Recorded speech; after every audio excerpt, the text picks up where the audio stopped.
विद्यार्थियों, आज हम जानेंगे कि अनुसूची से तथ्य संकलन करने के हमें क्या लाभ होते हैं।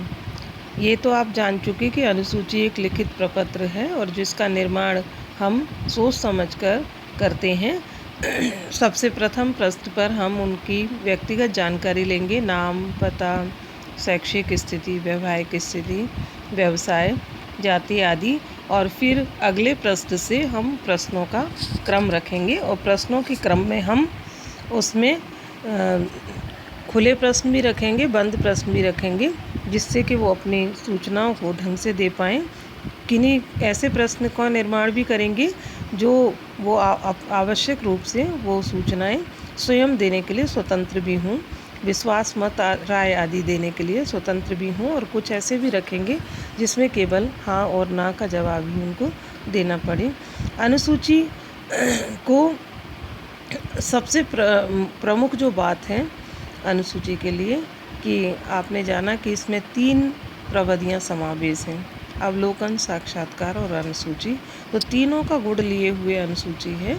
अब हम इसके ये लाभ जानने की कोशिश करेंगे और समझने की कोशिश करेंगे कि अनुसूची का प्रयोग हम अधिकांश सर्वे और अनुसंधान में क्यों करते हैं।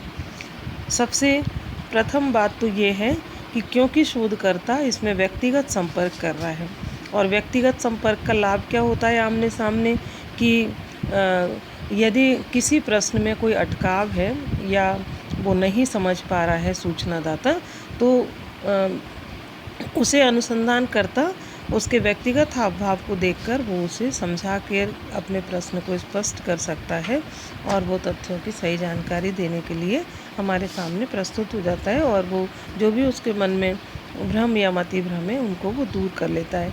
अब क्योंकि अनुसंधानकर्ता स्वयं ले रहा है उससे साक्षात्कार और साथ साथ वो देख भी रहा है कि वो किस प्रकार के जवाब दे रहा है, कि कहीं वो जवाब में हमें लग रहा है कि वो जवाब गलत दे रहा है, तो इसलिए ये क्या हो गई, प्रामाणिक और विश्वसनीय सूचनाओं का एकमात्र संसाधन है हमारे पास अनुसूची।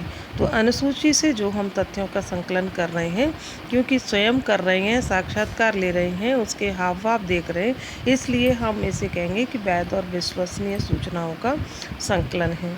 अन्य बात है कि यदि हम देख कर आ गए और बहुत सारी चीज़ें हम याद रख के आ गए, तो याद रखने वाली चीज़ों पे हमारे सामने परेशानी ये आती है कि जब हम उनको विश्लेषण कर रहे हैं तो हमसे बहुत सारी चीज़ें हमारी स्मरण शक्ति पर आवश्यक नहीं है कि हमें याद रहें, हम भूल भी जाते हैं। तो ये हम क्या कर रहे हैं, हम लिख रहे हैं उनसे पूछकर। तो जब हम बाद में जब हम तथ्यों का वर्गीकरण विश्लेषण करेंगे तो लिखे हुए हमारे पास प्रश्नों के उत्तर हैं, तो भूलने की संभावना हमारे पास नहीं है, और ज़्यादा से ज़्यादा प्रश्न हमारे पास प्रश्नों के जवाब आ जाते हैं। क्योंकि यदि हम प्रश्नावली भेजते हैं तो वो लोग आधी अधूरी भेजते हैं और पूरी तरह नहीं भेज पाते हैं। अब पहले आपने जाना कि अनुसूची के अंतर्गत प्रश्न कैसे होने चाहिए, प्रश्नों की भाषा कैसी होनी चाहिए।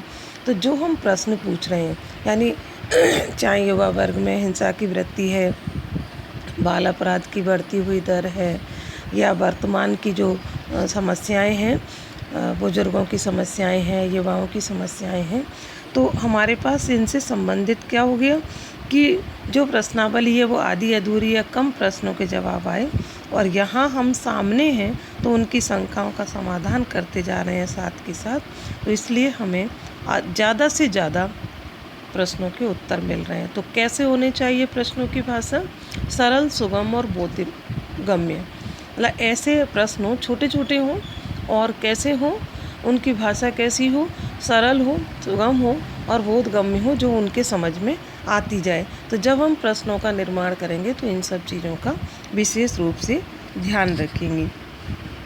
तो हमारे पास ये सब चीज़ें, मान लो जो प्रश्नावली भर के भेज रहे हैं तो उनकी जो लिखावट है या जो जिस तरीके से वो लिख रहे हैं वो हमें समझ में नहीं आ रही, तो ये सब चीज़ें हमें इस प्रश्न अनुसूची के माध्यम से अच्छे से पता चलती जाती हैं, और हम बहुत सारे अनावश्यक तथ्यों के संकलन से बच जाते हैं।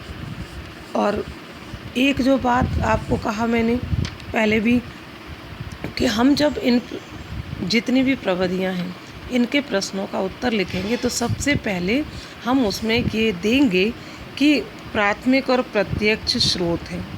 तो चाहे अवलोकन है या साक्षात्कार है, हम उसमें लिखेंगे कि ये अवलोकन है या साक्षात्कार है या अनुसूची है, प्राथमिक तथ्यों का प्रत्यक्ष स्रोत है। प्राथमिक तथ्यों का संकलन है एकमात्र और प्रत्यक्ष स्रोतों का माध्यम है। इस प्रकार से हमारी जो अनुसूची है वो हमारा क्या कर रही है, गाइडलाइन, हमारा मार्गदर्शन कर रही है और बहुत सारे क्षेत्रों का निर्धारण करने में हमारी मदद कर रही है, यानी पथ प्रदर्शक है।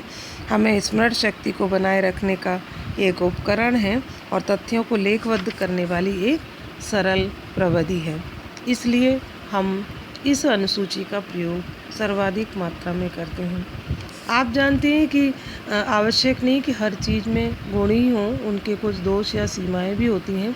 देखिए आपके उसमें ये गुण और लाभ या दोष और सीमाएं आएँ तो सीमाएं भी उनके दोष हैं।